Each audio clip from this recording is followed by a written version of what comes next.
Welcome to the PropTech podcast. It's Kylie Davis here, and I'm delighted to be your host as we explore the brave new world where technology and real estate collide. I passionately believe we need to create and grow a sense of community between the innovators and real estate agents and property owners, and sharing our stories is a great way to do that. Now, the aim of each episode is to introduce listeners to a proptech innovator who is pushing the boundaries of what's possible, and to explore the issues and challenges raised by the tech and how they can create amazing property experiences. And my guest in this episode is Mosstyn Howell, founder of UbiPark, a digital parking platform that makes it easy for us to travel smarter. Now, you may be wondering, what has parking got to do with real estate? But did you know that 30% of urban traffic congestion is actually caused by people looking for parking? And in cities like London and Paris, a typical driver loses 165 hours a year being caught in traffic. Ugh. So UbiPark helps building owners manage the parking experience with a white label app that both improves how tenants can use their parking spaces and speeds up entering and exiting parking, without the need to fall out the window, as I have been known to do, to grab one of those annoying tickets. So, here to tell us all about how parking is actually a very sexy issue that, as building owners and managers, we in real estate should really care about, Mosstyn Howell, welcome to the PropTech podcast. Oh, thanks for having me, Kylie. It's great to have you on the show. So, I am fascinated by this idea that something like UbiPark is a proptech. So, I want to hear your elevator pitch.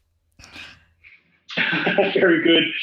UbiPark's digitalised the entire parking transaction, allowing the motorist to search, navigate, access and pay from their smartphone, and soon to be in the dash of the car with the deal we've just done with Porsche. And so from a PropTech point of view, we're solving problems for the tenant as well as the property owner. So with the property owner, it's solving solutions around efficiencies and automation and providing better customer experience back to the tenant. And with the tenant, we're doing a lot of different things for them at the moment. Where I've obviously got a contactless parking product, which is meeting all the COVID-19 safety requirements. And we fit into these return to work plans by allowing flexibility and automatically allowing staff to share parking spaces as they return to work. Because in the commercial space, the access to transport and being able to park your car or being able to get to the office or get to where you want to go, that can be a big decider in how people are choosing the property that they're going to let. Yeah, I think it's a big decision, and parking's obviously your first and your last impression for probably the main customers of the building, being probably the CEO of the tenant. So those first impressions and last impressions are super important. But we're also looking at from an entire mobility point of view. So how can we help get people in and out of the buildings as efficiently and quickly as possible? Yeah, that's true, isn't it? You think about all these absolutely gorgeous big commercial buildings that are in some of our cities, and then the shitty parking stations that are at the bottom of them, that idea that the first and last impression that you have is of the parking station. How does UbiPark fix that? Yeah, I think first thing I do in my presentations is I show a great photo of a wonderful foyer. I use the one at 367 Collins Street a fair bit.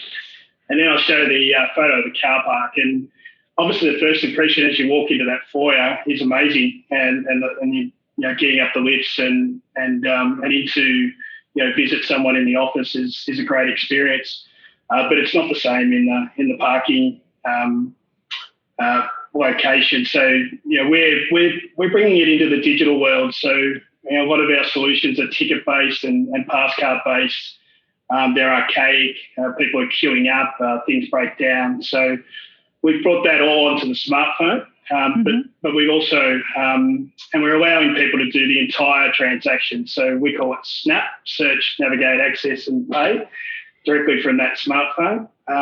One thing there is if you've got existing technology, we can plug into that technology and just digitize it from there. So you don't have to spend a lot of money to retrofit the solution in. Okay, awesome. So let's talk about this very sexy issue of parking, because I've seen you present before and I You've got some great stuff to say about that. How big a problem is parking in dollar terms, or hours wasted, or, impact on the environment? Help us get a handle on why this is such a big issue. Yeah, so parking contributes to about 30% of our traffic congestion in our cities, which is obviously causing a lot of lost productivity. Places like Paris and London, people are losing around 165 hours a year being caught in traffic congestion. Even places like Singapore, which you find very efficient, they're losing around 40 hours per annum. So it's a really big impact to the congestion and getting around our cities. To the property owner, I think there's a couple of different things. So the impact of revenue also impacts the value of the building. So there's been a real impact from COVID-19 with parking revenues tied. But obviously, it's not just the revenue or the rent, it's also the valuation of the building. And having those assets working really well and getting the utilisation and the yield through your parking obviously then helps the valuation of the building as well. Yeah, okay. So I'm the owner of a big commercial building. My parking is an asset as part of that because I'm getting both rent and I'm getting rent from it, basically. And I've got someone else to manage it for me, like a Wilson or a Secure Parking or one of those other big companies. What's the impact of COVID? So, and with everyone staying at home over the COVID period, what has the impact of that been on parking in major buildings around the country? Oh, it's been massive. The impact to a property owner, the large property owners, especially with CBD buildings with big parking operations. A lot of our property owners will do a lease agreement with a Wilson or a Secure, and pretty much the large lease agreements have died considerably. So something like Dexus next year are coming up. They have a lease deal that they do every 5 years. Wilson and Secure will fight normally very, very hard to win that business. I'll be, if I was Darren Steinberg, I'd be a little concerned around my lease agreements next year. And they are. The property owners that we are speaking to have obviously been through either rent negotiations or some of the operators have completely walked away from locations. So there's a whole mindset change in the industry, in the property industry, on what the operator can do for them. But it's not the big rent number anymore. Right. So for a property owner, UbiPark's able to replace a Secure Parking or a Wilson, or like a bigger organisation, or do you work with them, or do you work directly with the property managers of those businesses, of those buildings? It's probably all of the above, Kylie. So we're a technology platform that can work with the operator and help the operator be more efficient, especially in a managed parking situation, agreement. We can provide all the data in a dashboard back to the property owner that's coming automatically through all the different parking solutions. We can still streamline all the customer experience and provide the agile parking solutions we do to the tenants, and become like where a Wilson or Secure might need to use a pass card reader from the building management system to get the monthly parkers in and out. They can use the UbiPark system exactly the same way. But we're also seeing a real shift in the market to property owners looking at running their own operations, and we can obviously help them do that. The first thing is obviously all the efficiencies and streamlining all the processes, taking away all the manual and paper-based processes. But allowing, our technology allows the tenants to manage their own parking around a set of business rules set by the property owner, allowing them to add and delete users and allowing their staff to share parking spaces automatically under the set of business rules set by the property owner. So give me an example of that. So I'm the CEO of a company and I'm off on holidays for 2 weeks. I can lend my parking space to someone else, or? Yeah, so there's a couple of different solutions for it, but the first one is the CEO's away. It might be for a couple of days, it might be for a couple of weeks. They can put their their space back into a pool, and that can be private or public. So it can only be locked down to a certain user group. So it might be just some other senior staff that can use that space, or it could be open to all the staff, or it could be open to the public where you can create some revenue out of that space in a marketplace situation. Okay. It could also just be that staff are coming in 3 days a week, like in this return to work, and then there's a space available Thursday, Friday, for instance, and that can be used by someone that's coming in on Thursday, Friday. So we do it in two different ways. We do it where you can book a space, which is the traditional way of doing it, but we also do it in a drive-up situation. So we can show the spaces that are available to the staff, and they can see that as they're leaving home, and take a space in the car park knowing that there's spaces available for them. So you kind of book it in advance, and say, yep, I'll have that. I'm coming in on Wednesday. That's my spot. And that'll make it easy for me because I can get home earlier and pick up the kids from daycare. That's the first option. And it's the option that most people fall to because it's a secure way of knowing they've got a space. But some of our smarter, I wouldn't say smart is probably a tougher word, but some of our more advanced, more forward-thinking or innovative super users, corporates are looking at it, how the best way to get utilisation out of those spaces. So in some situations, we're getting 150 staff through 30 spaces because they're using them in a drive-up way where we don't have to save the space, or we're not booking it for a day when it's only being used for 2 or 3 hours through that day. Yeah. So we can come up with, so one of our customers uses a mixture, for instance, so you can book up to 20 spaces and then the other 50 spaces are what they call agile parking, and they're just used by first in, first drinks. Who knew parking could even be agile? Who knew? That's for you, Sarah Bell. And now let's hear a word from our sponsors. For almost 16 years, Direct Connect has made moving easy for over 1.2 million renters and homeowners by arranging connections to a wide range of services, from electricity and gas to internet and pay TV. With a national team of local account managers who are experts in the industry, Direct Connect are there to support your real estate business with competitive rewards for every successful connection, plus an industry-leading rewards program. The connection process is simple, and Direct Connect's always-on guarantee ensures your customers will be connected on the day they move in.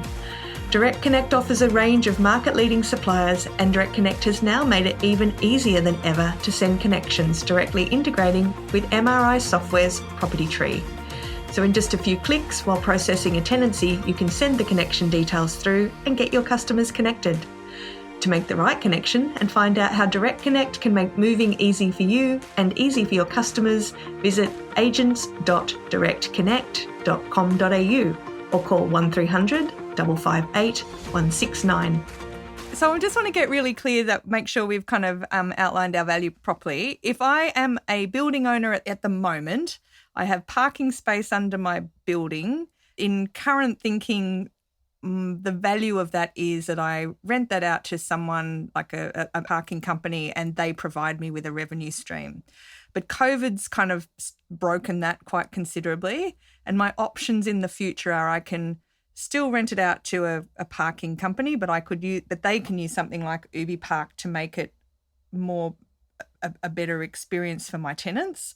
Or I can take on the management of the parking space myself and have a lot more flexibility around how I'm managing my parking.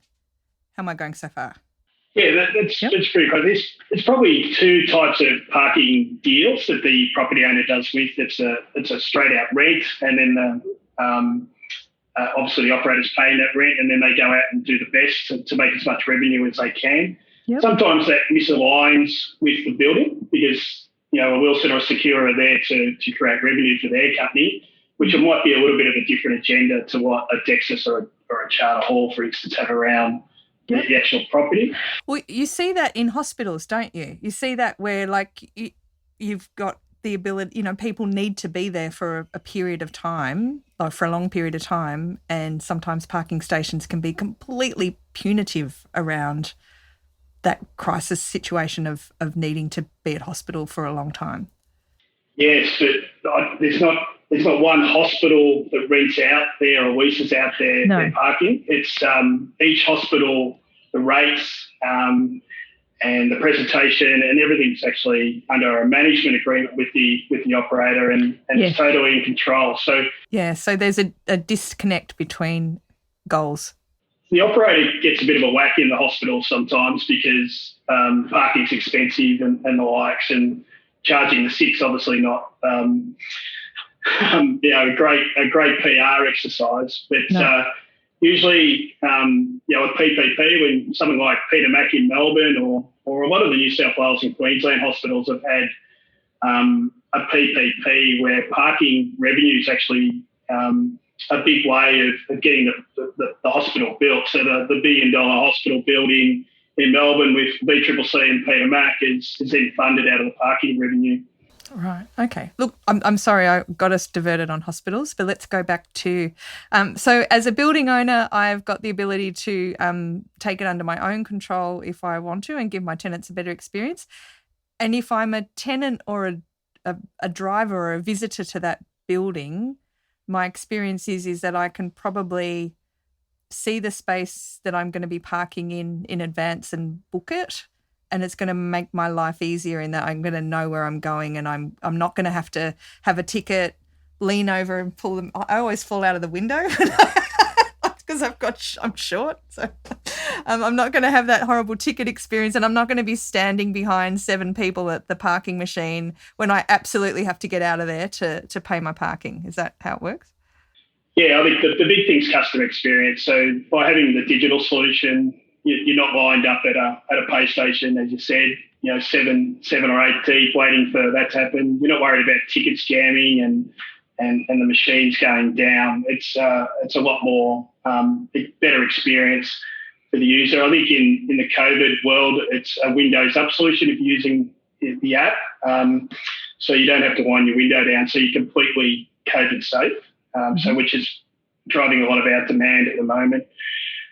There's a lot of operational efficiencies in this. So whether it's being used by the operator to run the car park or it's being used by the property owner, we've digitised the entire transaction. So things like monthly parking, people just apply online, they ticket terms and conditions, there's your contract done, and then they just download the app and they're ready to start. Whereas currently you do a contract, you to and fro, it's scanned and send it as a PDF and make you print it out and take a photo of it with your phone and then send it back. It's such an efficient process. Not. That's right. You got to get the pass card then programmed in. You've got to get the user into the accounting system for invoicing and things like that. So this just automates that whole process, making it completely automated. Cool. So how big is UbiPark, Mosstyn? How long have you been going for, and what are some measurements around you guys? Yeah, we're 6 years old now, and we're a staff of 13. It's growing. It's grown a fair bit this year. I mean, the demand here in Australia has been great, but we've also started to expand overseas. So we're seeing, we've just made our first sales into New Zealand and the United States, and looking at some great opportunities in South Africa, Philippines, and the UK. Mm-hmm. So the business, off the back of COVID, has really been fast-tracked. And we're already looking at trends like remote working prior to COVID, so we had solutions already set up, and now they're becoming obviously under a high demand. Because remote and flexible working requires flexible parking. Yeah. Well, to me, it's been fast-tracked. We thought that people, if we go back prior to COVID hitting, about 40% of the tenants' spaces in the office car park were being wasted. So, you can imagine there was still already some flexible working. So Mondays and Fridays were always reasonably quiet in the office, as we know. I think Tuesday, 11 o'clock is the busiest time in the office pre-COVID. So we know there was already a lot of space. A company like Telstra was spending, $5 million per annum outside the office in overflow parking. And just to use their spaces more efficiently, they forecast that we'd save them $2 million pre-COVID. Wow. Obviously, they've cancelled the entire $5 million now. Yes. So they're saving all that. But that was happening prior. The spaces were just being wasted, not using it properly, exactly the same as your remote working or remote desk type of hot desking solution type of scenarios. So we were mirroring the hot desking solution with parking. Okay. So how did you come to start up UbiPark? What's your background? I'm a parking geek, Carly. I didn't know there was such a thing. Live and breathe it. It's funny, you don't grow up wanting to be a parking person, but once you get in it, it's hard to get out. So I've been in the industry 23 years, a variety of jobs with Wilson Parking, originally managing car parks. So I've done everything from stamping early birds on roofs to running operations here in Australia and New Zealand. I then got into the technology sales, and I was selling products like Ski Data, Shot and Barkman, and parking guidance solutions like Index that you see in our shopping centres. And I was tasked in my last role before UbiPark is finding solutions from around the world to bring back into, we were selling into Australia, New Zealand and the Philippines now. And that's where I saw for the first time a solution where a phone could open a barrier. At the time, the company I was working for wasn't interested, and I thought it was, I've always had an entrepreneurial spirit, and it was the right idea to go and kick it off and have a crack myself.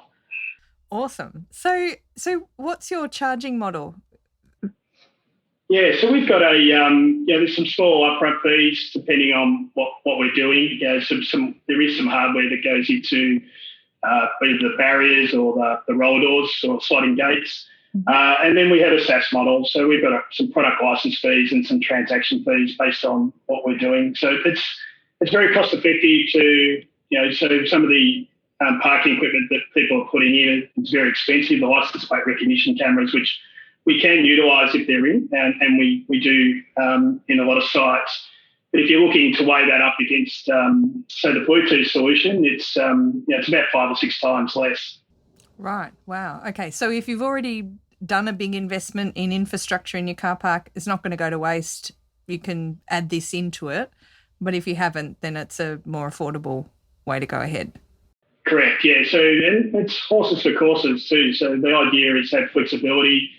Not every building is going to be the same and meet the same requirements. So we have like a matrix that you can pick and choose from that can be plugged in and out. So we've integrated in with around 50 different technology solutions, not just parking. So, a lot of the parking systems, a lot of the parking guidance. In our smart city solutions, we're doing a lot of stuff with enforcement solutions. So there's lots of different, we can integrate into CRMs and BI tools and the likes that any of the customers may want to use. So enforcement, that means if I booked in for 2 hours and I stay for 2 hours and 5 minutes, you're going to charge me extra or send me a fine or? Just to get a quick eye. I'm not charging you for you. No, okay, all right. I'll help take it. But someone else will set it. But like in an on-street solution in a smart city world. So if you pay for parking on the street, you do a start-stop transaction. We need to send that information up to the enforcement officer. So those integrations where we're passing license plate details and payment details through to the enforcement solution. Okay, so UbiPark is not just for big commercial buildings or apartment buildings. It's actually also for on-street parking. Yeah, we've got a digital solution for the entire ecosystem, which is what's unique around our platform. It's there's not a lot out there to cover the entire lot. So we've got just what we talked about. That's that pay by phone solution that Melbourne. It's Easy Park and Paystay and Seller Park up in Brisbane. That solution is available. So if you don't have any barriers, you've got an open air lot, we can do a parking transaction and control that. We do digital permits where we use the license plate as your permit. So it replaces window stickers and all sorts of things. We've got online booking solutions. We've got the drive-up solutions, obviously, the one that's driving the most demand for us, where the app will open a boom gate. But everything you can think of, we've just created a solution as part of a Transport for New South Wales initiative where we've got a street sign scanner on the app coming next week. So you'll be able to scan the sign on the street and they'll tell you whether you can park there or not. Oh, awesome. Okay. And if I've got it in my phone in my car, appropriate use of mobile phones in cars notwithstanding, but is it going to help direct me to a spot if I'm looking for one, if I'm a driver? Yeah, so the first thing, legally, our app is legal if you use it in a cradle. So it's a driver-assisted application. So, and the great news with what we're doing with Porsche is it'll become a CarPlay app. So you'll be able to use it in the dash of your car. So that's, might have jumped the gun on that one, Kylie, but I'm sure the listeners that want to talk to us about the CarPlay app, I'm happy to talk to them about it. But that'll hit the market next year, and Porsche will be our first customer utilising that. So that's great. But it's we can show you live vacancy, we can show you all the parking information, even things like height clearance is really important. So our aim with the search feature is to give people all the information they need to make a decision on where they're going to park.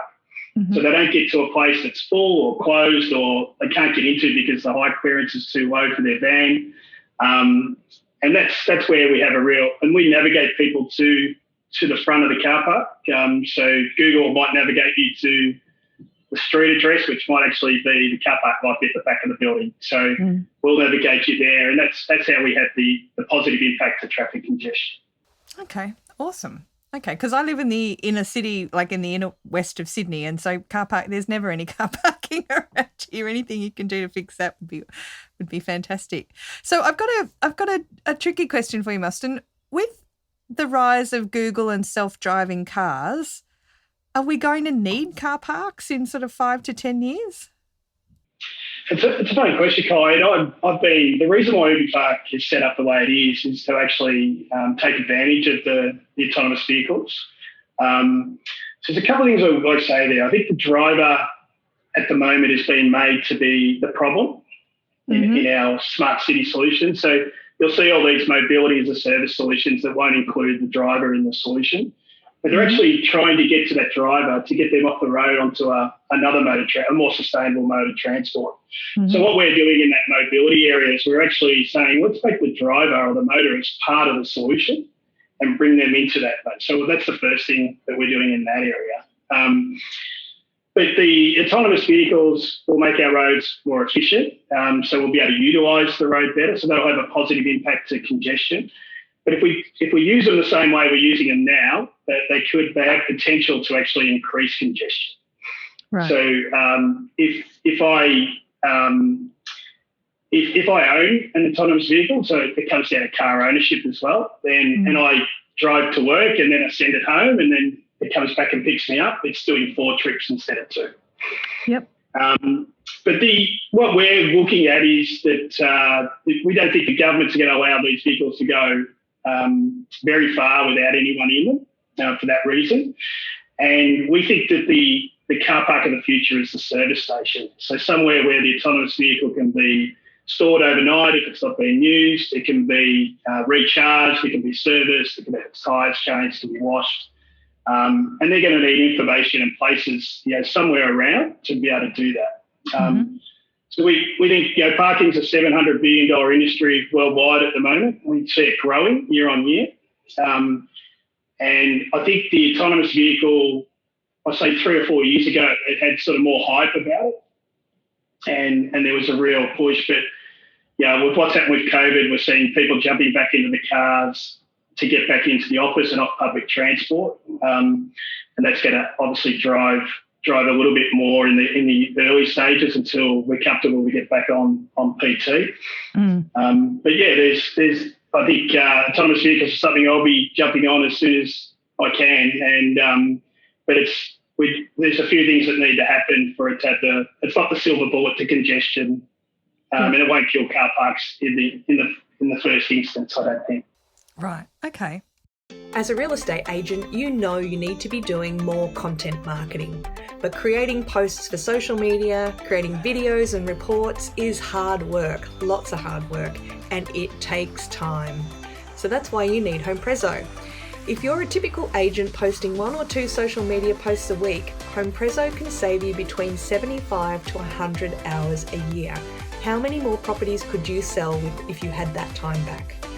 HomePrezo can help you create engaging, informative videos about how the property market in your local suburb is performing. Plus, it makes creating suburb reports, rental videos for landlords, and social media infographics an absolute piece of cake. If you can type in a suburb or type an address, you can create a Prezo using HomePrezo in just a few minutes. Listeners to the PropTech podcast receive a 14-day free trial. Now that's twice as long as the normal free trial. So go to homeprezo.com.au and click the sign up button and use the code PropTech to get your extended free trial. Or click the link in our show notes.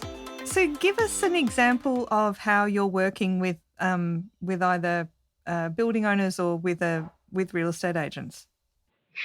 Yeah, so AMP Capital is probably a good one that we've just put in up in Brisbane. We're working across obviously all the different areas, but in the commercial real estate, we've provided AMP with a solution in 2 buildings up at Milton. Sun Super are the main tenant in there. They're looking for a solution to get people back into the office safely and flexibly with that shared environment. So that's providing a real added value back to the tenant that's now being able to get their staff back into the office safely in their return to work plan. We're working with companies like Hobart Airport, where we're doing pretty much everything digital at Hobart. We do the taxi management solution, we do the online booking, we do an account-based solution for buses to pick up and drop off. So there's all sorts of flexibility. We're also working with Charter Hall on a trial at Mosstyn Place, similar around getting flexibility and allowing that agile parking to get better utilisation out of that space. So there's most of the major property owners are now looking at our technology, and I think that's sort of been a shift since the start of COVID. Yeah. So UbiPark was in the first Reach Australia cohort or Asia Pac cohort. Tell us about your involvement in that program. Yeah, we were lucky enough, and I wasn't sure about it when 12 months ago when we went into it, Kylie, but it's been an absolutely amazing experience, the Reach program. I didn't know a lot about Reach and the NAR back then and how big the family is, and I know you're part of that, so you understand that. But, for me, Shelley and the team that have sort of run that program here in Australia, they've opened up a massive amount of doors for UbiPark. They've definitely given us a lot of, they've straightened us up and focused us a lot around how we get our products in. And then they've opened up doors for, so we've done deals straight out of the Reach program. Charter Hall started with an introduction with Sheridan, their CTO, a good chat, and then next minute we've got a solution in at One Mosstyn Place, which was amazing. That's a great one. We're working at the one that's really exciting for me as a parking geek, Kyle, is Shelley's introduced us to a property developer in Manila, and they own the entire roads and buildings, shopping centres, the whole lot. And they've given us a blank piece of paper to draw up a digital parking strategy for them and deliver that. So that's been amazing. But I'm not sure if we've sort of missed out on some of the events, obviously in COVID. But on the other side of that is we've been able to we've had introductions into people in the US, people in Hong Kong, people in Singapore, and we're looking at doing deals across all those countries with large companies like Goodman's and Comfy and Siemens and stuff that we probably wouldn't have been able to get to by ourselves. Fantastic. So big shout out to all the guys at Reach. Howdy. So what do you think the next 5 years hold in real estate and the parking and where parking collide? Sorry about the collide. Well, I think we're seeing real change. So I think if I go back and typical proptech story, that it's always a little bit slower than you'd like to be able to move or to show the value to the property owner, for instance, in the solution. But I think the mindset change since March is making that a lot easier. And there's definitely everyone's rethinking how they do everything, not just parking, obviously. So I think there's going to be a big push there. But for me, it's not a part. We see single parking applications dying. But to me, it's integrating in with the smart property apps, the connected cars like we're doing with Porsche, the mobility as a service apps. So parking as a service, it should fit in that bigger ecosystem. So we're in a lot of discussions with companies like Equium and Host and Comfy around bringing parking into that solution. So it's part of the bigger smart property solution. So I think that's probably the big change. I think parking needs to sit in there, and people don't want to be downloading an application to do parking and then an application to open the door or order their catering or book their boardroom. It all should be done from the one platform. So what you're doing is you're white labelling things and incorporating it into bigger pieces of tech that tenants are using, or? Yeah, we've got an integration and a white label. So you won't see a lot of UbiPark. You can download our app in store, but that's not our focus. Our focus has been, creating solutions for property owners that are white labelled and integrated into bigger solutions. So, for instance, the Porsche solution is going to be branded Porsche. The Arrivo solution we do with RACV is branded Arrivo, and they're just using our technology in there. We're having many discussions. We haven't done. We're very close to doing a couple in the proptech space. We're working on a couple of big projects that would bring parking into that bigger smart property application ecosystem, allowing the tenant to be able to do everything from that one application.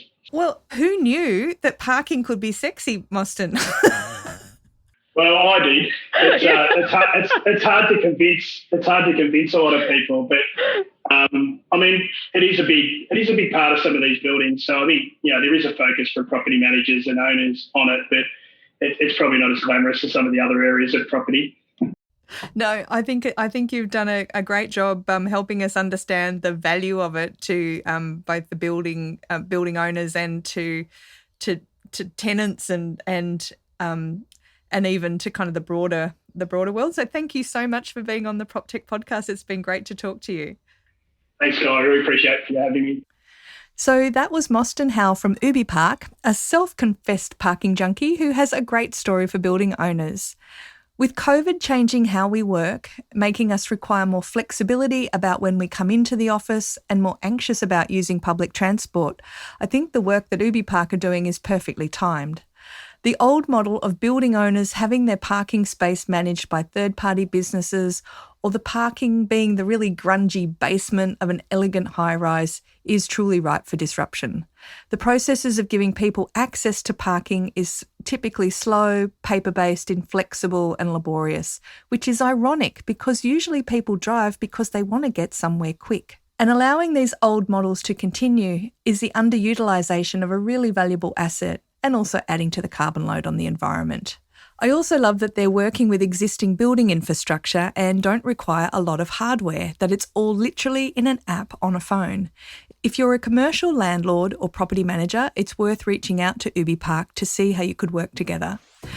So now, if you have enjoyed this episode of the PropTech podcast, I would love you to tell your friends or drop me a line, either via email, kylie@realcontent.guru, on LinkedIn or Facebook. And you can follow this podcast on Spotify, Google Podcasts, Apple, iTunes and Anchor.